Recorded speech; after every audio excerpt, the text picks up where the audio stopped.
બીએસએફની તાલીમ સફળતાપૂર્વક પૂર્ણ કરનાર કણજરા ગામની દીકરીનું સન્માન. કણજરા ગામની દીકરી ઠાકોર કાજલબેન સોમાજીએ તાજેતરમાં બોર્ડર સિક્યુરિટી ફોર્સની કઠિન તાલીમ સફળતાપૂર્વક પૂર્ણ કરી ગામનું ગૌરવ વધાર્યું છે. તેમની આ સિદ્ધિ બદલ સમસ્ત કણજરા ગામ દ્વારા ભવ્ય સન્માન સમારંભનું આયોજન કરવામાં આવ્યું હતું.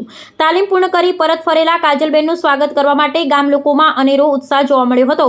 17 ઓગસ્ટ રવિવારના રોજ ભાટસણ સ્ટેશનથી કણજરા ગામ સુધી એક ભવ્ય રેલીનું આયોજન કરવામાં આવ્યું હતું. આ રેલીમાં મોટી સંખ્યામાં ચંદનજી ઠાકોર, પૂર્વ ધારાસભ્ય સિદ્ધપુર રસિકજી ઠાકોર, નવગણજી ઠાકોર, મુગજીજી ઠાકોર, સરપંચ જયંતિજી ઠાકોર, રાયકાનજી ઠાકોર, મદારજી ઠાકોર ગ્રામજનો જોડાયા હતા અને કાજલબેનને અભિનંદન પાઠવ્યા હતા. કાજલબેનની આ સિદ્ધિ અન્ય યુવતીઓ માટે પ્રેરણાસ્ત્રોત બની રહેશે. દેશની સેવા કરવાના તેમના સંકલ્પ અને મહેનતને ગ્રામજનોએ બિરદાવી હતી. આ પ્રસંગે ગામના આગેવાનોએ પણ કાજલબેનને શુભેચ્છા પાઠવી અને તેમના ઉજ્જવળ ભવિષ્ય માટે પ્રાર્થના કરી હતી. સમગ્ર ગામ માટે આ ગૌરવની ક્ષણ હતી. અહેવાલ ચેતન શ્રીમાળી.